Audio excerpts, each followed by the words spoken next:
네, 안녕하세요. 시동입니다. 네, 저 오랜만에 또 인터뷰를 하게 됐는데, 이번에 또 뭐 잘 아시는 명승권 박사 모시고, 저희도 뭐 지금 코로나 때문에, 지금 못 만나다가 거의 지금 한 10개월 만에 네. 만났나? 네. 그렇죠. 10개월 만에 만났습니다. 그래서 요즘 또 아직 뭐 이렇게 코로나가 지금쯤이면 좀 정상화 될 줄 알았는데, 뭐 아직 안 되고 있고, 그래서 뭐 그런 것도 좀 여쭤볼 겸 해서 이렇게 좀 출연 요청 드렸고요. 요즘 뭐 명승권 의학수다에서도 코로나 얘기를 뭐 몇 주째 계속 하고 하죠. 있는 거. 일단은 제 소개를 해야 되겠죠? 네. 네, 안녕하십니까. 네, 가정의학과 전문의 의학박사 명승권입니다. 네. 반갑습니다. 요즘 뭐 바쁘지 않아? 승진했잖아. 뭐 그렇죠. 대학원장 네, 2월 달에 대학원장. 승진을 해서 일이 조금 중요한 일들을 많이 하고 있죠. 네. 근데 뭐 요즘 뭐 코로나19 때문에 옛날만큼 뭐 그 외부적인 일들이 많지는 않고 주로 줌으로 이렇게 일들을 많이 하니까 옛날보다는 조금 뭐 덜 바꾼 것 같아요. 강연이 뭐 없어지고 강연도 그렇죠. 옛날에 근데 이제 조금씩 강의가 들어오기 시작하고 있어요. 회복하고 중이고. 네. 근데 뭐 아무래도 좀 이제 앞으로 이제 뭐 위드 코로나 얘기도 나오고 이제 뭐 그런 상황인데, 사실은 이게 뭐 초유 자태라 생각보다 네. 처음에는 우리가 뭐 한 백신을 70% 정도 맞으면 네. 어느 정도 이제 일상으로 돌아갈 수 있지 않을까 싶었는데, 여전히 이제 뭐 3,000명이 넘었다가 다시 좀 떨어지긴 했지만 여전히 2,000명 정도 나오고 있기 때문에 좀 정부에서도 고민을 많이 하고 있을 것 같은데. 그렇죠. 근데 방금 얘기한 70%란 게 이제 보통 그 집단 면역 달성되는 기준을 70% 백신 접종을 이야기하거든요. 근데 지금 우리가 70% 넘은 거는 1차 접종자가 77%고요. 거의 80% 가까이 됐고. 네. 그리고 18세 이상 성인만 따졌을 때는 90%가 넘는다고 되어 있어요. 그래서 1차 접종은 뭐 이른바 집단 면역 달성하는 기준을 넘었죠. 하지만 2차 접종까지 완료를 해야만 적절한 항체가 생기기 때문에 지금 현재 2차 접종 그 완료율은 다행히 오늘 59%가 그렇죠. 나왔던 60% 것 같아요. 가까이 60%. 나온 것도 나온 것 같아요. 그래서 정부에서는 10월 말 정도 되면 2차 접종 완료까지 해서 대략 70%로 될 것으로 예상을 하고 있습니다. 그래서 10월 말 그러니까 늦어도 11월 초부터는 방금 말씀하신 대로 위드 코로나 그리고 단계적 일상 회복 이 정책을 사용할 예정이라고 지금 정부에서 발표를 하고 있어요. 그런데 그럼에도 불구하고 환자 숫자는 지금 계속 2,000명 이상 계속 높게 나오고 있죠. 2,000명 초과하죠. 근데 왜 이게 조금 다르냐면요. 작년 이맘때 2,000명이라면 좀 많이 심각하다고 봐야 됩니다. 왜냐면 작년에는 예방접종이 없었던 상황이고, 그 다음에 그렇기 때문에 중증 환자도 많고 일단 치명률이 높기 때문에 문제가 됐었는데 지금은 같은 작년에 2,000명이라 할지라도 중증 환자나 치명률이 계속 지속적으로 낮아지고 있는 상태입니다. 뭐 그건 이제 우리나라뿐만이 아니고 미국을 비롯해서 다른 여러 나라들도 환자 수는 많이 발생을 하지만 중증 환자 비율과 치명률은 많이 낮아지는 상황이 되기 때문에 위드 코로나를 시행을 하고 있다는 거죠. 네. 근데 지금 이렇게 줄어들지 않는 이유 중에 이제 돌파 감염이 한 20% 가까이 지금 나오고 있다라고 하고, 이 델타 변이 때문에 그런 거죠. 그런데 또 뭐 변이가 갑자기 생긴다든가 이러면 네. 새로운 상황이 또 올 수도 있는 거잖아요. 네, 지금 현재 그 돌파 감염이 생기는 이유 지금 20% 이상까지 최근에 보고됐었는데 그전에는 돌파 감염이 그렇게 많지는 않았어요. 뭐 5% 내외인데 최근 들은 더 많아지는데 그 이유는 첫 번째로는 원래 백신 접종 자체가 100% 완벽하지는 않거든요. 그런 원인도 있고, 두 번째는 개인에 따라서 면역 체계가 낮아져 있는 사람이 있어요. 그럼 예방접종을 같이 맞는다 하더라도 항체가 충분히 형성 안 되는 사람이 있고, 세 번째 방금 말씀하셨던 대로 이제 델타 변이 등 변이 바이러스가 저항하는 바이러스가 생기는 것들 때문에 돌파 감염이 생길 수 있거든요. 그래서 그 부분이 문제이긴 한데, 근데 그건 그럴 수밖에 없는 게 또 이게 있어요. 최근에 돌파 감염이 증가하는 이유 중에 하나는 며칠 전에 나온 논문인데 예방접종을 완료하고 나서 시간이 지나가면서 대략 3개월 지나면서 급격히 떨어지고 그 다음에 완만히 떨어지고 혹은 지속적으로 좀 뭐 떨어진다는 보고가 있거든요. 보통 한 5개월에서 6개월 정도 되면 좀 많이 낮아져 있는 상태가 돼요, 항체가. 그러니까 당연히 돌파감염이라는 개념 자체는 예방접종 완료했는데도 감염자가 생기는 건데 그건 항체가가 충분하지 않고 이제 떨어지니까 항체 역가라고 하거든요. 그게 떨어지니까 이제 생기는 거죠. 그래서 나오는 게 부스터샷. 그치, 부스터샷. 추가 접종을 그래서 고위험군 중심으로 이제 시작을 했고요. 저 같은 의료진들도 이제 곧 아마 추가 접종 맞을 거예요. 저 같은 경우도 5월 21일이 2차 접종 완료일이었거든요. 그러니까 대략 4개월이 넘고 5개월이 다 돼가잖아요. 그럼 이제 항체가가 떨어져 있을 가능성이 있어요. 그래서 결론적으로 추가 접종 3번은 맞아야 될 것 같고, 이를테면 뭐 우리가 간염 같은 경우에도 비형 간염 백신 맞는 게 보통 3번 맞거든요. 한 번 맞고 한 달 있다 맞고 지금부터 6개월. 그래서 코스 이름을 016이라고 보통 얘기를 해요. 해월수 봤을 때. 네, 그래서 아마도 부스터 샷을 맞으면 또 항체가 많이 올라가서 또 오래 지속이 되지 않을까 생각이 됩니다. 그리고 이제 그렇다 하더라도 또 변이가 생기거나 항체가 떨어질 수 있을 텐데 그것은 아마도 내년에 매년 접종하는 그런 방법을 쓸 수 있지 않겠 싶어요. 마치 그 독감 예방 접종처럼. 인플루엔자 독감 같은 경우도 매년 10월부터 해서 11월 되면 맞으라고 권장을 하거든요. 특히 고위험군. 그러니까 그렇게 될 가능성도 있어요. 결론적으로 그 말의 의미는 코로나19 자체가 완전히 종식이 안 된다면 결국에 그 지금은 팬데믹이라고 했고 대유행이라고 번역을 하잖아요. 이제 엔데믹이 될 수도 있어요. ENDEMIC라고. 매년 독감 예방 주사 맞아야 되는 거죠. 네, 풍토병이 될 수도 있다는 거죠. 네. 근데 지금 또 하나 문제, 언론에서 이제 백신 거부자가 550만 정도 된다고 이제 추산한 언론 보도가 있던데, 그것도 지금 어떻게 보면 이제 좀 그렇게 코로나와 함께 위드 코로나로 가는데 걸림돌도 있는 부분. 근데 그분들을 또 비난만 할 수는 없는 게 불안하니까 실제로 그런 언론에도 나오듯이 이게 백신 맞고 돌아가셨는데 이 연관성이라는 게 사실은 연관성이 없다라고 얘기하기 좀 어려운 지점이 있는 거잖아요. 이렇게 멀쩡하던 사람이 백신을 맞고 죽었다 그러면, 근데 그 사람들은 그걸 못 믿겠다 이런 부분이니까 그런 걸 해소하기 위해서는 어떻게 해요? 그 방법은 사실 특별한 방법은 없지 않을까 싶어요. 왜냐하면 일단 결론적으로 말씀드리면 일부 환자에서는 인과성이 있을 수 있어요. 근데 대부분의 케이스들은 인과성이 좀 떨어진다고 봅니다. 이게 무슨 얘기냐면 사실 원래 어떤 기저질환이 있어서 혹은 이제 암이 생길 시점에 예방접종을 맞았어요.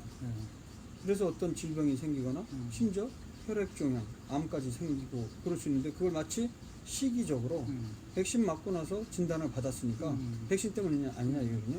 근데 이게 순서만 갖고 인과관계를 결정하지는 않거든요. 그러니까 물론 당연히 최소한 인과관계란 걸 증명하려면 여러 가지 조건들이 있는데요. 우리 역학에서 어떤 선행 그 위험 요인이 먼저 선행이 돼야 되는 건 맞아요. 근데 이 사실 하나만 갖고 전부 다 인과관계가 있다고 얘기하기는 어렵거든요. 그럼 어떻게 판단을 해야 되느냐? 사실 지금 1차 접종 완료한 사람이 77.7%니까 얼마입니까? 거의 4천만 명 가까이가 지금 맞았어요. 그죠? 3천 지금 900만인가요? 한번 볼까요? 한번? 네, 한번 잠깐 주시합니다. 그쯤 되겠죠, 아무래도. 이거 사실 이거 몇 분 정도 하실 거예요? 그냥 뭐 1시간 얘기했으니까. 근데 이게 사실 많은 사람들이 보려면 한 15분 정도 하셨다. 10분 내외. 잘라서 하든가. 비타민 얘기해야 돼. 네, 그러니까 잘라서 하는 게 나을 것 같아요. 여기 보시면 저 백신에 3,990만, 그러니까 대략 4천만 명이 예방 접종을 했거든요. 사실 임상시험을 4천만 명을 대상으로 한다? 그렇죠. 뭐 전 세계 인구를 대상으로 거의 지금 임상시험 그렇죠. 하고 있는 거잖아요. 근데 우리나라만 기준으로 봐도 우리나라 인구가 5천만 뭐 약간 안 되는데 4천만 명 가까이가 했다는 거는 어마어마한 거예요. 이건 상상하기도 어려운 거예요. 우리 의학 역사에서 봤을 때 이렇게 많은 사람을 대상으로 해서 임상시험을 한 경우는 없습니다. 사실 처음이에요. 처음. 아마 인류가 그러니까 지금까지 그런 일은 한 번도 없었던 거예요. 그렇죠. 옛날에는 뭐 인구도 적었을 뿐더러 시스템 자체가 그렇죠. 뭐 이렇게 백신의 개념이 없고. 근데 이거는 사상 초유의 일이죠, 사실은. 그런데 생각해 보세요. 우리가 이런 그 약을 승인할 때 보면 임상 시험을 몇천 명, 몇만 명 하거든요. 특히 백신 같은 경우는 좀 많은 수의 사람을 대상을 할 수밖에 없어요. 네. 질병 자체가 몇 % 안 나오니까. 그래서 화이자나 뭐 아스트라제네카 같은 경우도 처음 임상 시험을 할 때 화이자는 한 4만 명 대상으로 했고 아스트라제네카도 한 2만 명 정도 대상으로 한 걸로 알고 있습니다.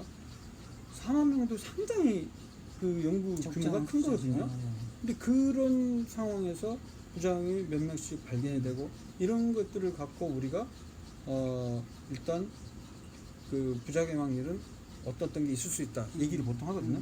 그래서 지금 보면 의약품 설명서에 보면 이런 부작용이 있을 수 있습니다. 그러니까 잘 읽어보시면 임상시험 결과 몇천 명 이 약을 투여받은 군에서는 이상 반응이 얼마나 있었다 이런 정도인데 지금 이게 4천만 명이에요. 그럼 4천만 명이라면 이 중에 몇 명은 진짜 지금 사망한 사례가 있을 수 있는데 그게 그 자체로 질병이 예방접종과는 무관하게도 생겼을 수도 있어요.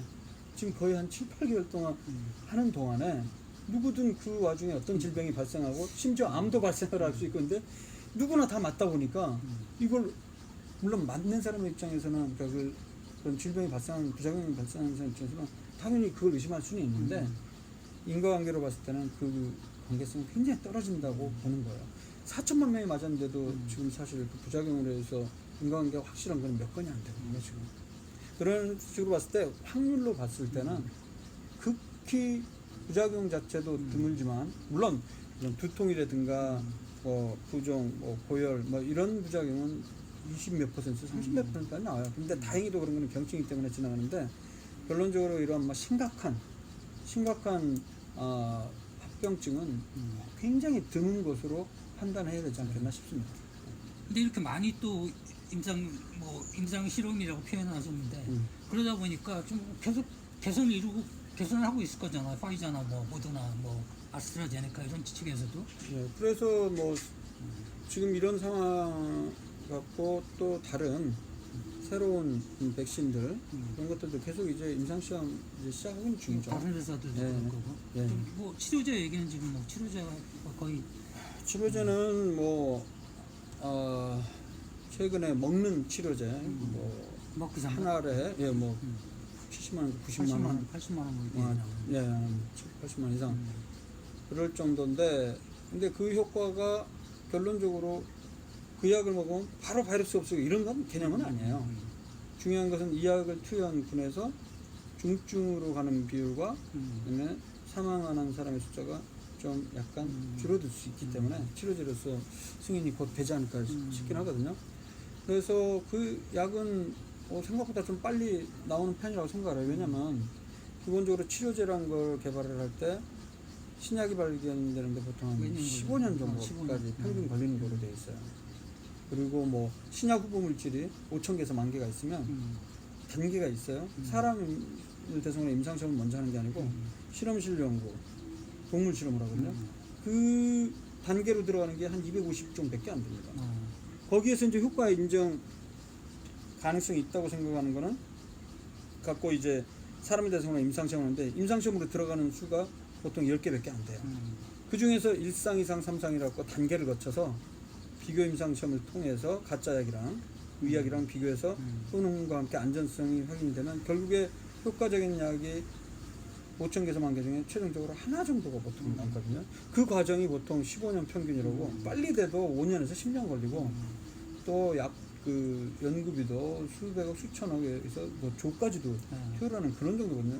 그래서 실제로 이게 1, 2년 만에 개발되기는 쉽지 않은 건데도 불구하고 백신은 이미 1년 안에도 개발이 됐던 거고 그리고 상용화한 거죠.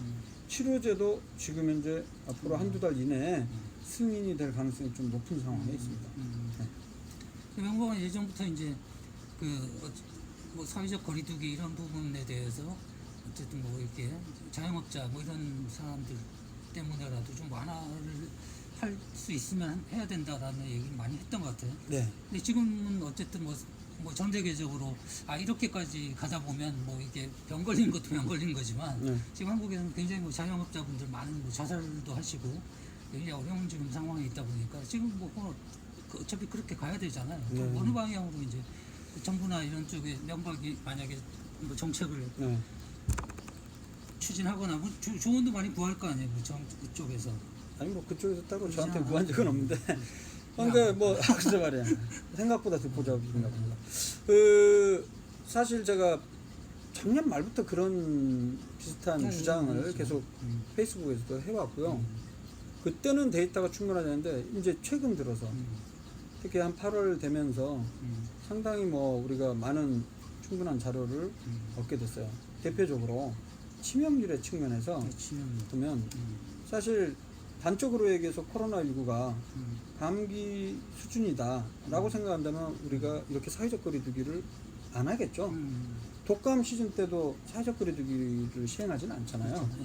독감도 한 시즌에 한 달 동안 유행했다면 130만 건 이상의 그 의증, 그래서 처방이 나오기도 하거든요. 실제로 죽기도 하고. 그 중에서 이제 뭐 독감으로 해서도 일부 사망하기도 하고요.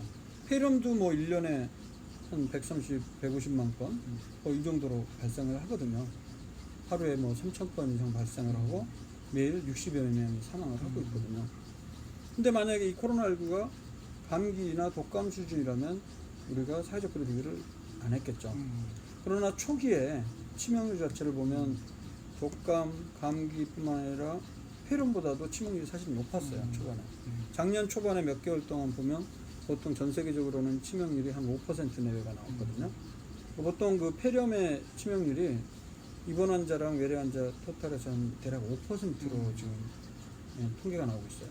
그러니까 완전 코로나19 초기에는 폐렴 정도 수준으로 치명률이 사실 높긴 했어요. 근데 더 문제가 되는 건 폐렴보다 훨씬 전파력이 몇십 배 높아서 기하급수적으로 환자가 늘어나지 않았습니까? 그래서 더 심각한 문제였죠. 근데 지금 이제 토탈로 보면 한 1년 10개월에 걸쳐서 총 전 세계 같은 경우는 2억 명 이상이 발생을 했고 이 중에 400만 명, 500만 명 정도 생겼는데 2%의 치명률을 보고 있어요. 2%. 그러니까 옛날 5%에 비하면 반 이하로 줄었죠. 시간 지나면서 이제 줄어들어요. 우리나라 같은 경우는 지금 0.8%가 약간 안 돼요. 1%도 안 돼요. 왜냐면 30만 명 넘은 사람 중에 뭐 2,500명인가? 30명이 안 되죠, 사망한 사람. 그래서, 아니다. 맞나? 그렇죠. 그래서 0.8% 정도인데, 근데 더 중요한 사실은 0.8%라고 그러면 독감이 보통 일반 치명률이 0.1% 정도까지 나오거든요. 0.05에서 0.1%. 그렇게만 봐도 우리나라 기준으로 8배 정도 코로나19가 치명률이 높은 건 사실이에요. 근데 가장 최근에 치명률이 어떠냐? 무슨 얘기냐면 분모가 맨 처음에 환자 발생한까지 다 합쳐서 분모에다 넣는 게 아니고 월마다 치명률을 또 계산을 하거든요. 예를 들어서 7월달, 6월달, 7월달, 8월달 했으면 6월달 전체 확진자 중에 몇 명이 사망했는지. 물론 이제 확진되고 나서 사망한 때 걸린 시간이 뭐 10일 내외 정도 나오면 그것까지 다 고려를 했어도 대략 얼마가 나오냐면 0.2%까지로 떨어졌어요. 그러면 독감의 치명률, 그냥 기본 치명률 0.1%보다 높긴 한데 이제 딱 2배 정도로 많이 떨어진 편이죠. 그리고 시간이 지나면서 더 떨어지고 있다는 거죠. 그거 말고도 이제 그걸 확진자 치명률이라고 하는데 감염자 치명률이라는 개념이 또 있어요. 뭐냐면 우리가 코로나19에 감염이 되게 되면 모두 다 증상이 나오는 게 아니고 증상이 없는 사람이 약 35%라고요. 통계요. 그러니까 100명 중에 35명만 35명은 아무런 증상 없어요. 그러면 본인이 걸리는지 안 걸리는지도 몰라요. 병원도 안 가요. 그리고 걸린 사람 중에 80%는 경증이고 뭐 15% 이상 거의 한 우리나라에서는 뭐 거의 한 대부분은 일부가 중증이고 사망자는 1% 미만이니까. 그러다 보니까 그러면 내가 걸렸는지 안 걸렸는지 어떻게 하냐? 해당 일정 기간 동안, 예를 들면 한 3개월 동안 해당 인구 대상으로 피검사를 해봐요. 그래갖고 코로나19에 대한 항체가 있는지 피검사를 할 수가 있거든요. 그러니까 항체가 있다는 거는 예방접종을 걸렸다는 맞아서도 생길 수 있지만 앓고 지나간 걸 수도 있잖아요. 그래서 백신을 맞기 이전의 데이터에 의하면 백신을 안 맞았을 때, 백신 맞기 시작하지 않았을 때, 그 당시의 기록을 보면, 연구 결과를 보면, 같은 기간에 코로나19 환자 한 명 확진될 때마다 피검사를 해봤더니 항체가 있는 사람들이 약 10배 정도라고 통계가 나오고 있거든요. 그 얘기는 그러면 감염자 치명률을 계산해 보면 10분의 1이 되는 거죠. 그러면 우리나라가 지금 이제 0.8% 정도가 치명률이 나오면, 확진자 치명률이 나오면, 감염자 치명률은 그것보다 10분의 1이니까 0.08%로 많이 떨어지죠. 결론적으로 치명률 측면에서 코로나19는 옛날보다 많이 줄어들었고, 그리고 치명률 그렇게 높지는 않기 때문에 이제 이 코로나19를 대하는 데 있어서 물론 감염력이나 확산 능력은 좀 많긴 하지만은 우리나라 인구 또 대비해서도 다른 나라랑 비교해서 하루에 2,000명 수준은 사실 아직도 많은 편은 아니다. 예를 들어서 다른 나라 뭐 영국이나 다른 나라 같은 몇만 명 수준까지 나오거든요. 심지어 싱가포르 우리나라보다 인구가 훨씬 적은데 몇백만 밖에 안 되잖아요. 500만인가 600만 밖에 안 되는데 거기 오늘 그 뉴스를 보니까 2,000명 이상 발생했다고 그러더라고요. 우리나라 인구 수준 정도가. 위드 코로나를 하다 보니까 그런 부분도 있어요. 그래서 우리나라 결론적으로 얘기해 보면 뭐 마스크도 잘 쓰고 있고 또 엄격한 정책도 물론 해서 그렇기도 하지만은 결론적으로 환자 수도 많지도 않고 그렇게 심각하지 않고 치명률도 낮은 상황이기 때문에 아까 얘기했듯이 엄격한 거리두기를 해서 사회 경제적인 손실을 그거를 감수하고 서라도 이런 정책을 쓰는 게 맞는지에 대해서 다시 논의가 필요하다라는 걸 제가 이제 8월 달에 서울신문 사설에다가 냈었고 그중 비슷한 생각을 가진 사람 전문가들이 그런 얘기를 했고 그 당시만 하더라도 정부에서는 아직은 시기상조라고 그랬는데 다행히 추석 되면서 접종률이 1차 접종자가 70%로 완수를 하고 특히 최근 들어서 2차 접종 완료율이 급격히 늘면서 어제 하루만도 100만 명 정도가 거의 100만 명 가까이가 맞았더라고요. 그래서 이제 완전 그 접종률이 한 70%가 되는 상황이 되면 우리는 충분히 이제 사회적 거리두기 완화할 수 있고 위드 코로나 정책을 시행할 수 있는 때가 오지 않을까 그런 생각을 합니다. 우리 정부나 뭐 이런 의료계나 이런 국민들이 어떻게 대응해야 될지 뭐 이런 거 여쭤보려고 하는데 대충 결론 내주신 것 같아요. 뭐 이렇게 그러면 이제 그런 이제 논의를 앞으로 쭉 펴나갈 거고 그런데 이제 명진동 박사나 이런 분들이 이제 또 좀 발언을 해서 좋은 결과가 나오길 바라고요. 그럼 1부는 여기서 마치고 네, 그렇게 하죠.